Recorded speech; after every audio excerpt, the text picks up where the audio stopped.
అన్నలు మీపై నాకు నమ్మకం ఉంది. అమ్మా నాన్నని జాగ్రత్తగా చూసుకోండి. నా చివరి యాత్రలో మీ ఆవేదన, మీ ఏడుపు చూస్తుంటే గర్వంగా అనిపించింది. నాకు మళ్ళీ జన్మంటూ ఉంటే ఇంత ప్రేమించే అన్నలు, అమ్మ, నాన్న, ప్రజలు, అభిమానం మళ్ళీ కావాలని కోరుకుంటున్నాను.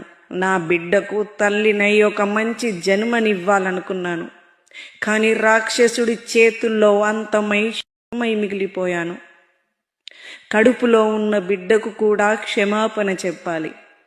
ఎన్నో కలలు కన్నాను, కానీ ఇలా మాంసపు ముద్దతో గర్భంలోనే ప్రాణం పోతుందని అనుకోలేదు. Miss you all. నేను మీ వైషమ్మను. ఇవే నా చివరి కోరికలు. మరణమనేది ఖాయమని మిగిలెను కీర్తి ఖాయ